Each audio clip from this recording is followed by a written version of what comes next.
And hello, thank you for listening and watching another episode of Rebooting Business. I am your host, David Somerfleck. My special honored guest today is Cesar Espino. Am I saying that Yes. correctly, or do I want to put the tilde in there, Espino? No, you're good, David. Okay, Thank you please so help much. me. But thank you so much for joining my podcast. I do appreciate it very much. Please tell everybody about your background, both personally, professionally, and about your business. Yeah, definitely. First and foremost, David, thank you for having me here at your podcast show. Really appreciate you having me as your guest. Absolutely. And We've talked yeah, so before, and you're a very, very nice guy yeah, and very interesting. yeah, definitely. Thank you. Yeah, to give you a little bit of my background, I actually was born in Mexico City, and my story really started when I was in Mexico City at the age of 4.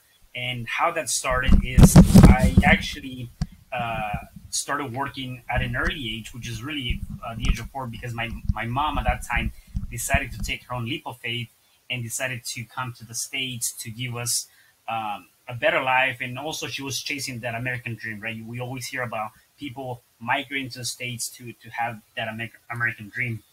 And what's interesting is that at that time, it was really just my mom, my grandmother, my older brother, and myself. So it was really only the 4 of us living in Mexico. And at the time that my mom left, I had just turned 4, like literally 4 months after my 4th birthday.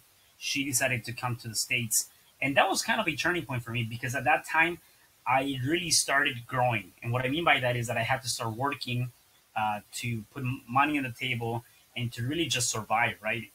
My mom came and was doing her thing by providing for us from the States, except we also had to do something on our side in Mexico. So we ended up doing a couple of things. Number one, we started selling donuts, cookies, and things like of that nature at the flea market. Hmm. And I always say we graduated from that because it wasn't working out, and we ended up selling other stuff like tortilla, flautas, and taquitos and quesadillas. Hmm. And then I said, well, we graduated from that because that wasn't working out either, and so we ended up getting sewing machines. And my grandma got a sewing machine for the 3 of us: my older brother, myself, and my grandma. And I used to sew clothes, and just literally we would do that for a living, right? So that's one thing that we did. And there was times we didn't have anything to eat. And I say this because to me it was fulfilling. It was actually something good Yeah. because we actually had something. And I call it the Mexican specialty. It was a tortilla with a grain of salt, but it was very satisfying just having that, so it was good to have that. Um, so yeah, and kind of fast forward, I came to the States when I was 10 years old. That's when my mom decided to bring us to the States, and for me, that was very difficult to be here. Yeah. Um, I can you imagine. know, yeah, part of it was that number one, I couldn't speak, read, or write the language, and so that was number one. Number two, I had no friends. Everybody was back home in Mexico, and number three, I came through a society that was 100% different than what I was used to. Right, for the first time in my life, although that was a good thing, for the first time in my life, I didn't have to worry about working to survive, and that was kind of like one of those shocking moments, and it was a pivotal moment in my life because when you think about it from that perspective, even so now, a lot of times people tend to be afraid or have the fear of being uncomfortable and rather Hmm. go to what they know and be comfortable, Yeah. right? Yeah, And it's so, so true. It's so yeah, true. I often say to people who are starting businesses, what are you willing to sacrifice in order to get what you say you want? Because if you're not all ready to sacrifice, you can't trade this pen for a more expensive pen unless you throw this one away. right, And for yeah, many people who are new to business, that's an alien concept. Or they want everything to be super cheap or free, but then they get angry and upset when nothing's happening for them. What hmm, did you expect?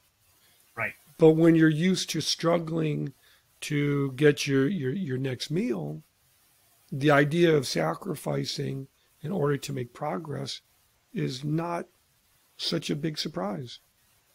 Right.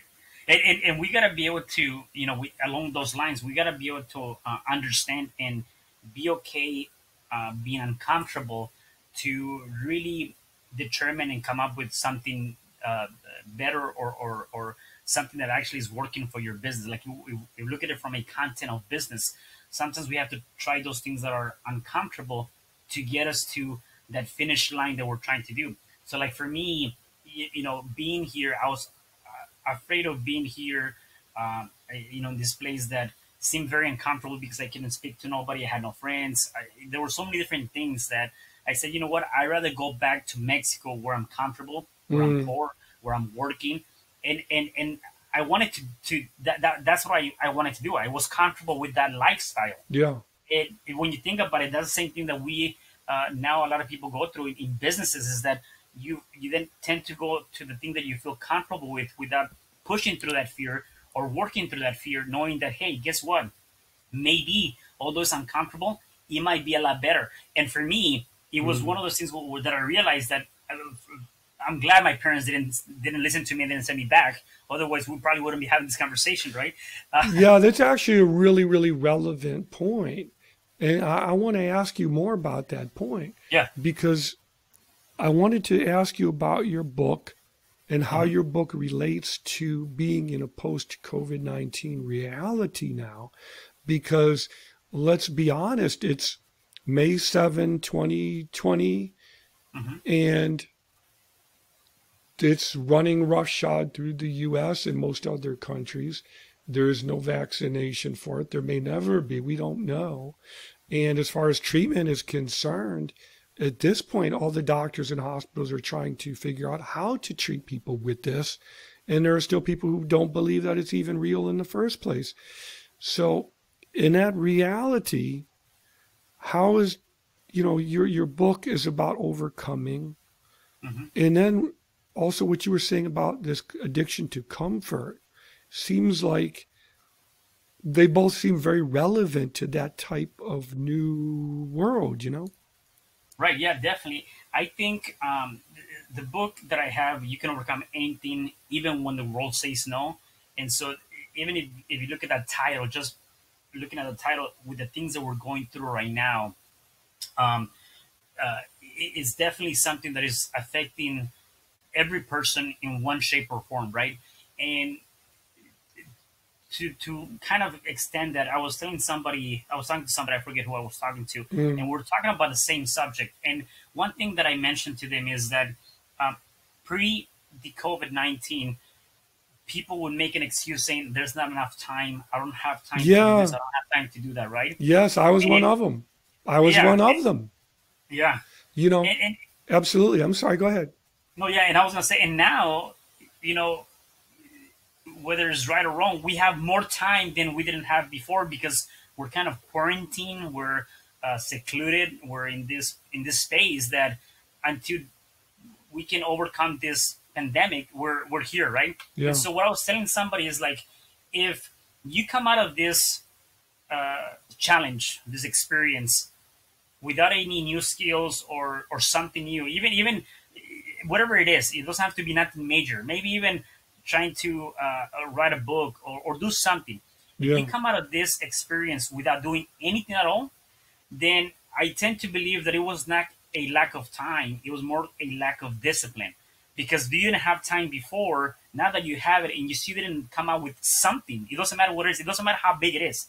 As long as you didn't come out with something, then it was a lack of discipline. And so to kind of look back into that post this COVID-19, if we start changing the frame, we start looking at things from a different perspective, we start working what I believe to be harder on ourselves than we do on anybody else, which is a perfect time to do that right now, then you can definitely create something down the line, right? And those are some of the things that I talk about in the book too. Yeah, I agree with you. The only thing that I would say is, about being harder on yourself. I think, and I know what you mean. I don't think you mean being hard on yourself, like, No, right. No. It's more holding yourself responsible or accountable for Right. achieving what you say is important to you. So if I tell you, hey, I want to read those books, Hmm. okay? Or I have a stack of books on one of those shelves, rather, that's more realistic. So if I say to you, I want to read that stack of 5 or 6 books there, okay? But I spend my entire day podcasting or doing interviews. And as much as you're a wonderful person, but I'm not reading the books. Hmm. So as an adult, you need to hold yourself accountable and just say, well, what is it that really matters to you? Because you can't talk right, walk left. Right. What is it that you really want? If you're not happy, then you can, okay, well, today I'm going to talk to Cesar. I'm going to have fun doing this. Tomorrow, no fooling around. It's back to reading. Let your beard grow down to the floor and read and do what you must do. If you're someone who wants great big muscles, go lift weights. Now is the time to take advantage of these opportunities if you can. If you're Hmm. someone who must go to a physical job, my heart goes out to you. But if Hmm. you don't, this is an opportunity to learn a new language, to read the classics, to take online courses, and work remotely. Hmm. So it's opportunity in some ways. In other ways, it's a profound adjustment.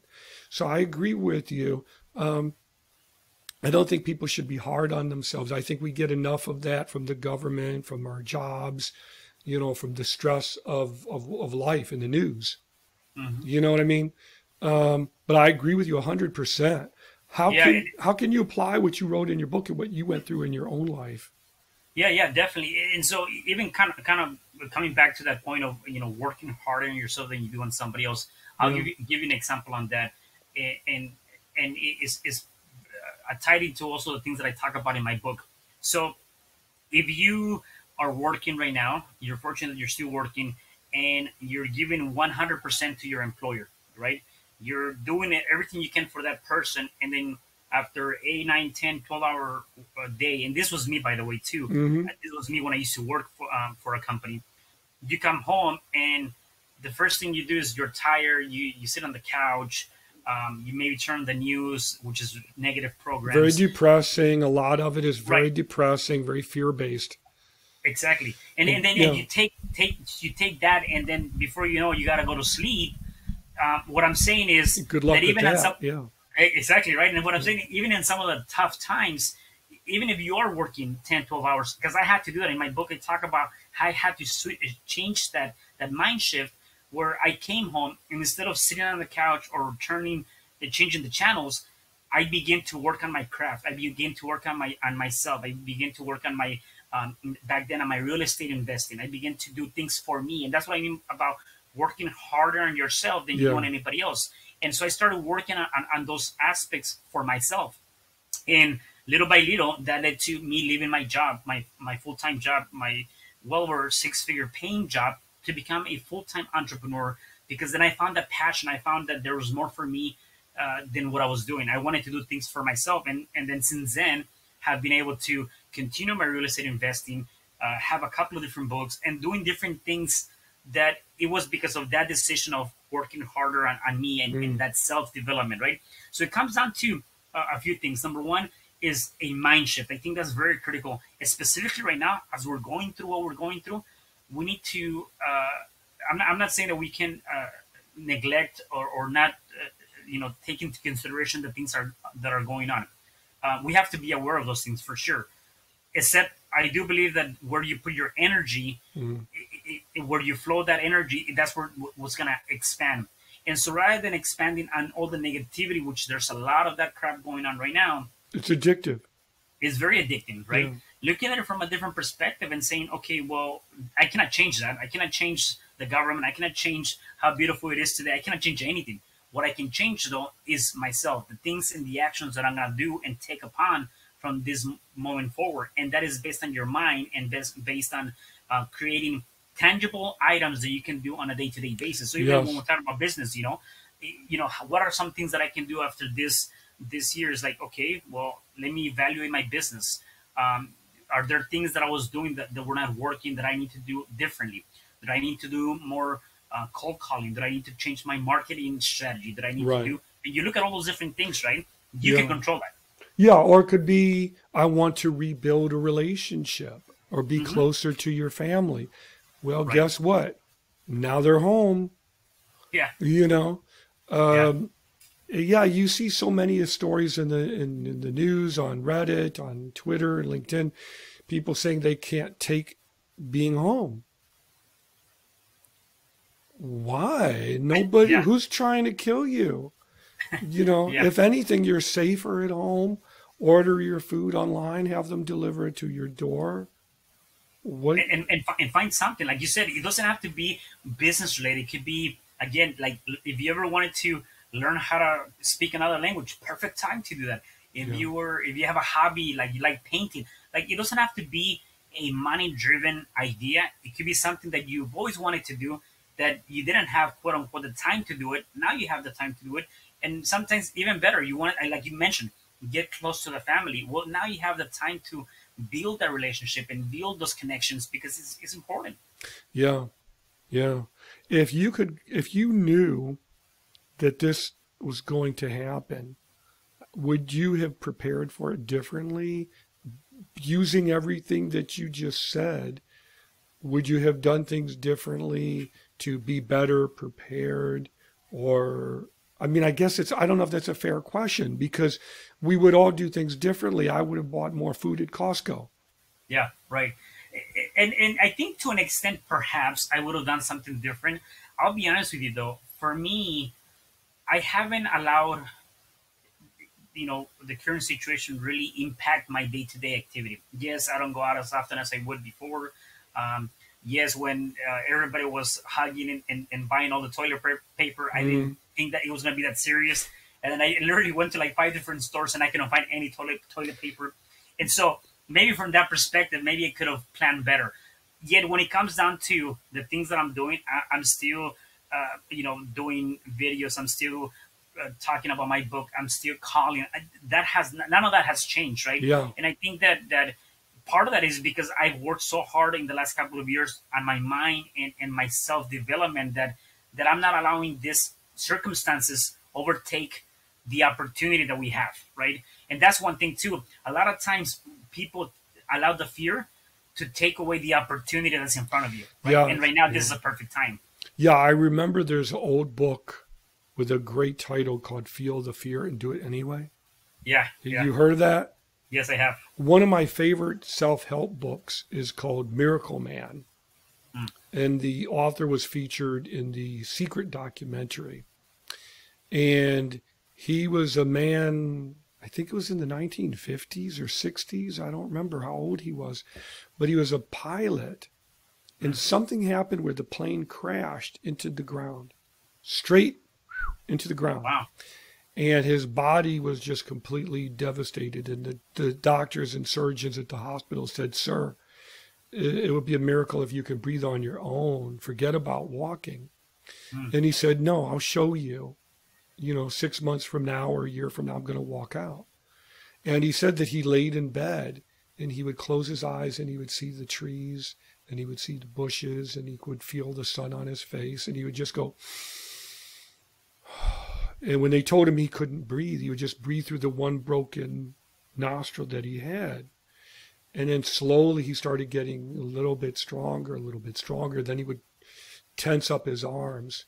Mm. And then slowly, after months and months, he was able to start walking with a cane. And then finally he walked out. But it's a classic book about that. And it's 100% true. It's an incredible story about persevering despite seemingly hopeless odds. Wow. You know. Yeah, So that's amazing. what do you think business owners and entrepreneurs and service providers could really take away as like your number one most important message for them as like a parting thought? I would say the biggest thing is know where you want to go. Yeah, What are you trying to accomplish, right? And I think more so now for business owners is really evaluating where are you now and where do you want to be, and then creating what I consider to be a strategy target plan. I don't call them goals. A Yeah. target plan, and in that target plan, you're gonna look at different elements, whatever that might be. So I'll just throw an idea. If you're looking to grow your business by X amount of dollars, um, in the next couple of months, right? Well, know what that number might be. Whether if it's going to be your net profits, what is going to be that number, and then by when do you want to do it? Yes. When do you want to attain this by the specific date? And then you want to be able to create a small task, or chunk it down to small items, and then attack those small tasks, and also create dates against that.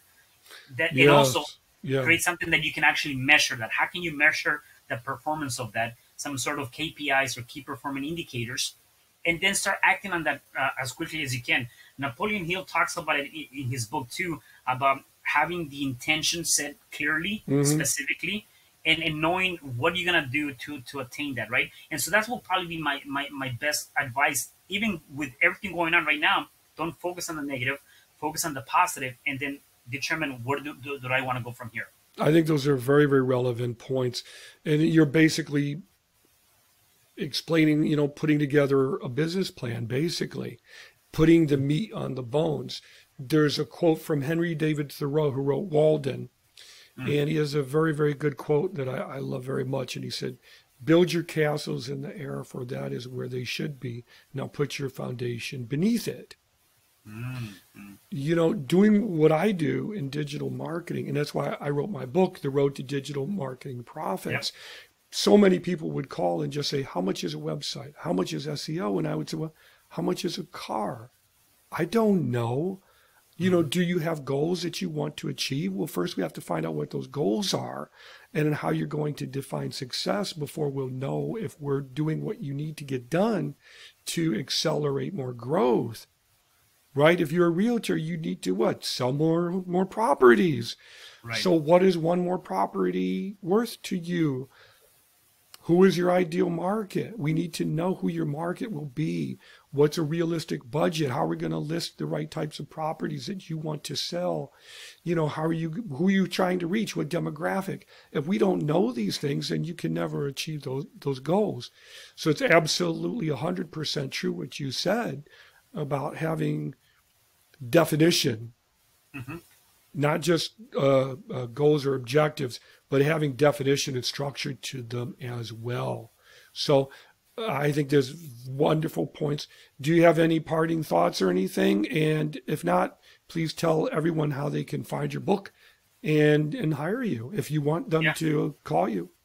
Yeah, definitely. Yeah, the last thing that I want to say, and I just came to mind right now, Les Brown talks about this, and he says it's better to be prepared for an opportunity and not have one than not be prepared and have an opportunity, right? So that's right. Keeping that in mind, even through times like right now, just be prepared for that opportunity. So that when it comes and it shows up, you're ready to attack and you're ready to move forward with that opportunity, right? So that's the last thing I want to share with that. But yeah, people can find me at www.cesarrespino.com. That's CESARR Espino.com. And you can go there, and through there you can actually find all the things. You can find my multiple books and also connect with me. And if you wanted to get on the phone with me, you can also book a time with me there. Okay, I may want to get on the phone with you to talk about Mexico City. Yeah, definitely. Let's do it. And I'll try to add a blurb as well to put the website up on the screen for everyone and put that in the footnotes as well. Cesar, thank you so much for your time. I really do appreciate your time, especially, with what's going on. I think it's so important for us to be mindful of what people could be experiencing in life and really appreciate them. Yep, so definitely. Thank you so much for your time. Have a great rest of your day. For everyone watching or listening, thank you for your time. I'm your host, David Somerfleck. To learn more about digital marketing or to get help or to be a guest on this podcast, please go to dms.blue. And thank you, everyone, for watching or listening. And that's it for now.